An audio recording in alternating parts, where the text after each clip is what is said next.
Selamat siang Sobat Kasih Bunda. Kali ini dengan saya Rika Erni untuk acara talkshow dalam rangka anniversary RSI Kasih Bunda yang ke-27 tahun. Pada siang ini kita mendatangkan narasumber yaitu dokter spesialis anak di RSI Kasih Bunda dengan materi yang sama, kesehatan reproduksi. Kali ini kita akan melakukan diskusi untuk kesehatan reproduksi pada anak dan remaja. Karena lebih khusus ke anak dan remaja, makanya narasumber siang ini dengan Dr. Kisinger Puguh Pramana, spesialis anak. Kita sapa dulu ya, Mam ya. Selamat siang, Dr. Kis. Selamat siang semuanya. Oke, Dok sehat ya? Sehat. Ya, oke. Alhamdulillah, puji Tuhan ya Dok ya. Ini Dokter Kis, tadi kan di opening sudah ini ya untuk temanya, jadi menyambung dengan yang kemarin kita discuss dengan Dokter Opjin, yaitu kita membahas tentang kesehatan reproduksi. Karena yang kemarin itu kesehatan reproduksi wanita, tapi kita membahasnya lebih spesifik ke fisik Dok. Jadi untuk ke sosial sama psikologis memang tidak kita bahas gitu. Tapi kali ini karena dokter Kis spesialis anak, makanya kita lebih fokus ke anak dan remaja mungkin ya dok ya? Ya, baik. Oke dokter Kis. Karena kita ini kan mau bahasnya untuk anak dan remaja dok. Terus batasan untuk anak dan remaja tuh usia berapa aja itu dok? Baik, jadi anak itu dikategorikan berdasarkan usianya. Ketika untuk batasan anak tadi antara umur di bawah 12 tahun, misalkan umur 6 sampai 12 tahun itu disebut anak sekolah, setelah 12 atau 13 tahun ke atas itu baru dikatakan remaja. Oke. Jadi kalau kita bahas reproduksi itu kan lebih mungkin ini dok, fisiknya atau perubahan secara fisik itu yang bagaimana sih dok itu kalau untuk remaja itu? Baik, jadi pada saat anak tersebut memasuki masa remaja, maka banyak perubahan yang terjadi pada dirinya. Yang pertama, masalah fisiknya ya. Kemudian ada juga masalah psikologisnya atau psikisnya. Kemudian juga hormonalnya, ada masalah sosialnya juga itu berkembang pada saat itu. Berkembang pasti sesuai dengan usianya dok. Terus kita mungkin lebih membahas perubahan fisik yang seperti apa sih? Jadi ada yang dinamakan usia pubertas. Pada perempuan, usia pubertas itu dimulai pada saat usia 10 sampai 14 tahun. Sedangkan laki-laki itu lebih lambat, jadi dimulai usia 12 sampai dengan 16 tahun. Pada saat usia pubertas tersebut, perubahan fisik yang dialami oleh seorang anak, yang pertama misalnya anak perempuan tersebut akan muncul tunas payudara. Jadi pada kelenjar payudaranya tersebut akan muncul sebuah benjolan, biasanya agak keras, kenyal gitu. Bisa salah satu bisa lebih besar dari yang lainnya atau sama besarnya. Kemudian pada perempuan tersebut juga mulai muncul rambut kemaluan. Kemudian pada anak laki-laki, misalnya anak laki-laki tersebut sama juga akan muncul rambut kemaluannya, kemudian di jakunnya juga mulai membesar, kemudian ukuran buah zakarnya itu juga mulai membesar, ukuran kemaluannya pun juga mulai membesar. Kalau perubahan fisik pada perempuan yang tadi dikatakan dokter Kis itu, dia harus melalui proses menstruasi dulu apa enggak itu ya? Tidak selalu didahului seperti itu, bisa bisa menstruasi duluan baru muncul tanda-tanda tersebut, atau bahkan mungkin muncul tunas payudara dulu baru menstruasi tersebut terjadi. Ya karena sekarang itu kan ini dok, usia menstruasi itu enggak ada ini ya, kayaknya enggak ada standar dulu. Kalau dulu tuh mungkin masuk SMP gitu ya, itu kan baru ada menstruasi. Sekarang enggak loh dok. Kadang umur berapa ya, SD kelas 4, kelas 5 gitu tuh kadang-kadang sudah mens gitu. Ya, memang betul. Yang dinamakan usia pubertas pada anak perempuan tadi kan sekitar usia 10 sampai 14 tahun. Tadi kalau terjadi yang di akhir masa usia pubertasnya, misalkan terjadi pada usia 14 tahun, kan memang waktu anak tersebut ketika di bangku SMP ya. Ya, Ketika anak umur 10 tahun, maka terjadinya di kelas 5 atau 4. kelas 6 SD, Ya. harusnya memang di akhir SD itu baru muncul menstruasi tersebut. Namun memang benar, akhir-akhir ini memang lebih banyak anak yang mengalami menstruasinya tersebut maju atau Lebih lebih awal. awal dibanding usia Iya. pubertasnya tersebut. Itu dipengaruhi faktor apa aja itu, Dok? Banyak sekali ya pengaruhnya yang menyebabkan faktor pubertasnya maju ya. Maju. Jadi yang pertama memang dari genetika itu juga memegang peranan penting ya. Misalkan dulu orang tuanya atau ibunya mengalami pubertas yang maju, maka anaknya pun juga berisiko juga mengalami pubertas Iya. yang maju. Kemudian masalah nutrisi. Oke. Banyak sekarang nutrisi yang dikonsumsi oleh anak-anak zaman sekarang ya. Banyak fast food misalkan junk ya. food gitu Junk ya. food itu banyak nutrisi yang tidak menguntungkan bagi perkembangan anak tersebut. Kemudian pola tidur juga mempengaruhi. Jadi pada anak misalkan suka tidur malam, begadang gitu juga pasti akan mempengaruhi hormon-hormon TikTokan pertumbuhan. soalnya, Dok. TikTokan, HP-an itu tadi ya. Kan sosmed terus kan gitu kan. Ya, Gitu. benar sekali. Kemudian juga ada masalah hormonal atau stres, misalkan anak tersebut stres, tidak pernah jalan-jalan, katakan tidak pernah refreshing, terus kemudian di sekolah juga dia tertekan secara pelajarannya atau dari pergaulannya pun juga itu juga mempengaruhi juga. Belum bullying. Nah, itu tadi juga. Oke. Jadi kalau masuk masa pubertas itu kan perbedaan fisik itu kan mencolok ya, Dok, pada laki-laki sama perempuan gitu. Benar. Nah, terus kapan waktu yang tepat untuk edukasi mereka? Gitu. Ya, baik. Jadi edukasi tentang organ reproduksi atau tentang organ-organ tubuh pada anak tersebut memang harus diedukasikan sedini mungkin kalau bisa. Yang pertama memegang peranan adalah orang tua yang pastinya. Iya. Jadi kita bisa mengajarkan kepada anak sebenarnya bukan hanya organ reproduksi dulu, jadi semua organ tubuh mereka harus mengenal dulu. Mana yang disebut mata, mana yang disebut dengan tangan, kaki, dan sebagainya. Kemudian setelah anak tersebut sudah mengerti, sudah paham organ-organ tubuhnya, maka kita jelaskan organ-organ reproduksi pada anak tersebut yang mana saja. Sekalian dengan kita jelaskan mungkin organ-organ ini yang tidak boleh dilihat atau tidak boleh dipegang oleh temannya atau oleh siapapun itu, Lawan jenis pastinya, terutama ya. oleh lawan jenisnya. Ya. Jadi ketika anak tersebut sudah mengenal organ-organ tubuhnya, ketika toilet training pun juga sudah dijalankan, misalkan sekitar umur 1-3 tahun, tetap kita harus edukasi kepada anak tersebut. Ini yang dinamakan organ kemaluannya pria, ini yang organ kemaluannya wanita. Dikenalkan, lalu kita juga sampaikan ada perbedaan antara laki-laki dan perempuan. Penting juga kita menanamkan gender dari awal bahwa anak tersebut adalah seorang perempuan yang memiliki organ kemaluannya adalah ini namanya. Terus pada laki-laki ini namanya gitu bisa disebutkan gitu ya.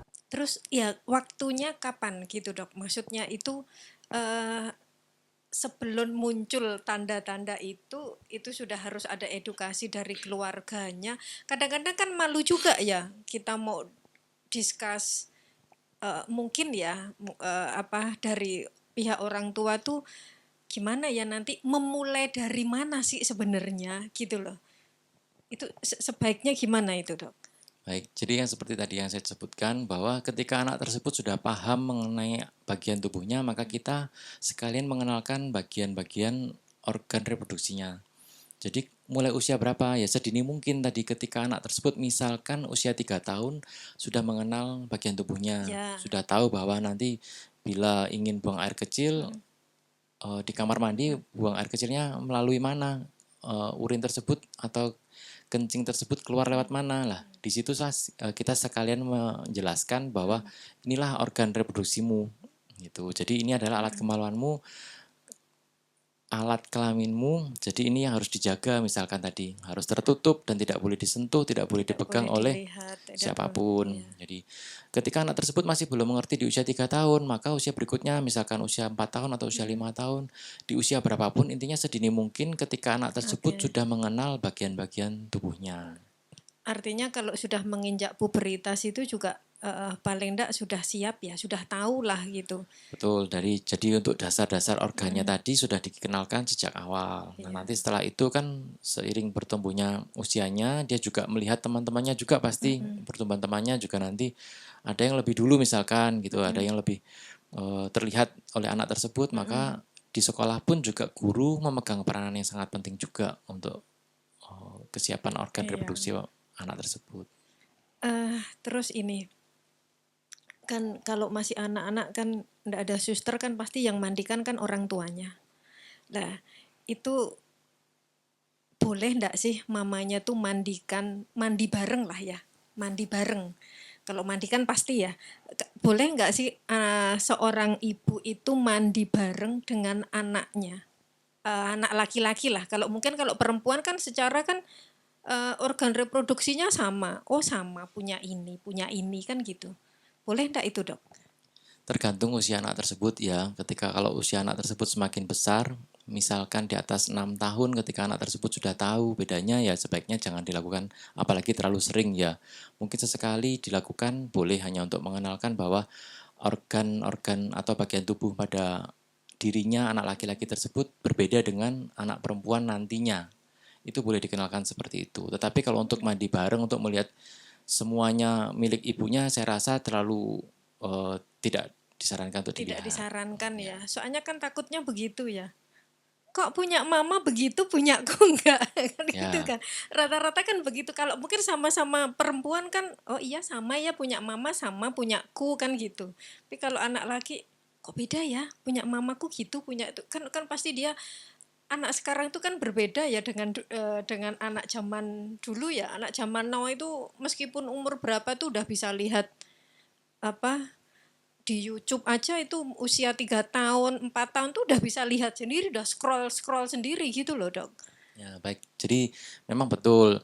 Kalau bisa pada saat pengenalan organ-organ tubuh atau organ-organ kemaluannya tadi, sekalian kita jelaskan organ kemaluan lawan jenisnya.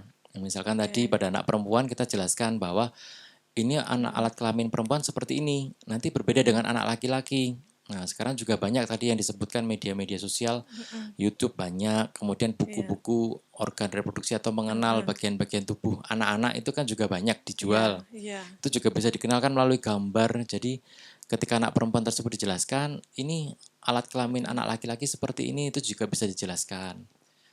Begitu juga sebaliknya ketika kita menjelaskan kepada anak laki-laki tersebut, ya kita jelaskan pada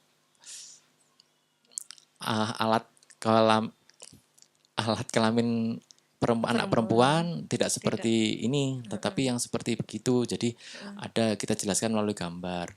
Ini dokter Kis ada question ya dari sobat kasih bunda.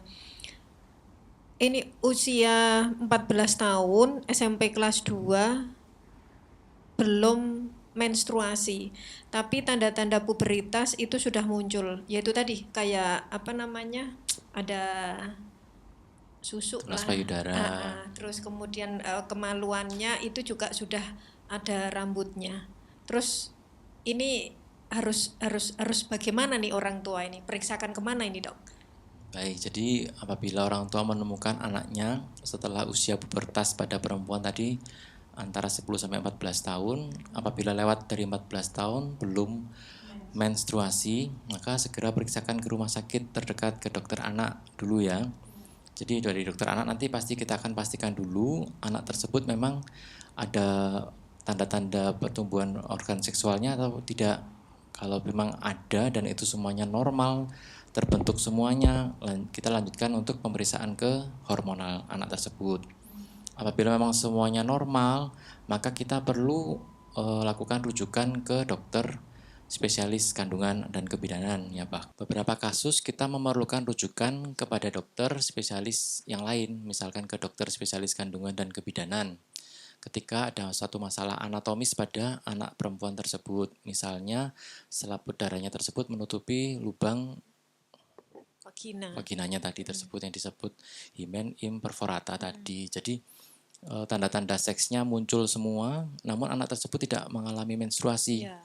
Sebenarnya anak tersebut mengalami menstruasi, tetapi karena ada selaput darahnya tadi menutupi seluruh lubang vaginanya tadi, jadi darah tersebut tidak bisa keluar. Seperti itu. Makanya belum mens kan gitu Ya, kan. jadi dianggapnya tidak haid Tidak anak haid. tersebut. Sebenarnya haid, tetapi darah haidnya tidak bisa keluar Bisa dari keluar. lubang kemaluannya tadi. Ya namanya orang tua pasti kepikiran ya dok ya gitu Ya. loh. Kenapa sudah muncul ini kok belum mens kan pasti kan ya nggak tahu ada kelainan atau enggak kan gitu. Jadi sobat kasih bunda jangan khawatir. Nah, jadi ada kondisi-kondisi misalnya itu kayak seperti kita discuss dengan dokter Kis tadi, belum mens setelah umur 14 tahun, tapi tanda-tanda pubertasnya kok sudah keluar gitu ya sobat kasih bunda. Jangan khawatir, datang aja konsul ke dokter Kis boleh, ke dokter Rafid boleh. Intinya datang ke RSIA Kasih Bunda. Nanti bagaimana kelanjutannya, apakah di terapi dokter anak itu memang nanti bisa dan mens gitu ya dok ya. Kalau memang belum mens juga ada kelainan anatomi dan lain-lain, mungkin bisa konsul ke dokter Objin, ke dokter Franz atau ke dokter Bram gitu ya dok ya. Ya, betul. Oke dok, kalau menstruasi di awal dok, misalnya umur 8 tahun, 10 tahun, kalau sudah mens gitu ya, itu apakah mempengaruhi tinggi badan selanjutnya gitu? Memang betul, memang jadi tinggi badan anak perempuan tersebut akan tumbuh atau akan bertambah dan akan berhenti ketika anak tersebut sudah mencapai fase usia pubertasnya dia. Tadi dikatakan ketika salah satu tanda anak tersebut pubertas itu adalah menstruasi tadi. Jadi tinggi badan anak tersebut akan terhenti ketika sudah mengalami menstruasi. Oke, jadi betul ya, memang itu ya dok ya? Ya, betul. Bukan hoax itu ya? Bukan. Oke, terus ini dok, kan banyak sekali sekarang itu penyakit-penyakit yang ya kalau CA cervix itu kan pembunuh pembunuh wanita nomor 2 ya setelah CA mame ya. Nah itu pencegahannya gimana dok pada usia remaja ya, gitu dok? Ya, jadi kanker serviks itu memang terjadi akibat kalau pada saat ini kan diteliti banyak karena human papilloma virus ya. Jadi ya karena itu HPV ya. HPV istilahnya. Cara pencegahan untuk kanker serviks tersebut ada banyak ya. Salah satunya yang bisa dilakukan pada saat usia anak adalah dengan melakukan imunisasi HPV. Imunisasi HPV itu adalah human papilloma virus ya. Jadi itu salah satu penyebab kanker serviks yang terjadi. Imunisasi HPV ini bisa diberikan pada anak di usia 9 sampai 14 tahun. Oke. Nah, kalau untuk usia remaja gini dosisnya bagaimana dok? Berapa kali? Dosisnya yang diberikan bisa 2 kali dengan interval 6 sampai 12 bulan. Oke, dokter Kis. Last question ya. Mitos atau fakta kalau bayi laki-laki diberikan susu soya atau susu kedelai, itu apakah mempengaruhi nanti hormon estrogennya? Jadi pertumbuhannya itu mungkin lebih feminim atau bagaimana dok? Tolong dijelaskan karena ini berkaitan dengan reproduksi itu berkembangnya di masyarakat itu gitu loh dok. Jadi itu mitos ya. Tidak benar apabila anak laki-laki atau bayi laki-laki apabila diberikan susu soya atau kedelai pada waktu bayi atau anak lalu akan tumbuh dewasa menjadi feminin gitu ya. Itu mitos ya, memang di susu kedelai atau di kedelai itu sendiri mengandung senyawa yang disebut fitoestrogen. Itu memang senyawa yang mirip dengan hormon estrogen. Tetapi kekuatannya sangatlah kecil dan hampir tidak ada efek ke hormon estrogen tersebut. Jadi meskipun namanya sama-sama ada estrogennya ya, namanya fitoestrogen, tetapi kemampuan atau kekuatan hormon fitoestrogen ini tidak sedahsyat hormon estrogen yang menyebabkan feminin tadi. Iya, Jadi aman ya diberikan pada bayi laki-laki. Soalnya kan kalau dikasih soya itu kan pasti ada alergi dengan susu Susu sapi ya, Dok, ya. biasanya, betul. Oke, jadi sobat kasih bunda ndak usah khawatir nanti anak cowoknya jadi feminim gara-gara minum susu soya kan gitu. Oke, sobat kasih bunda, demikian talkshow siang ini.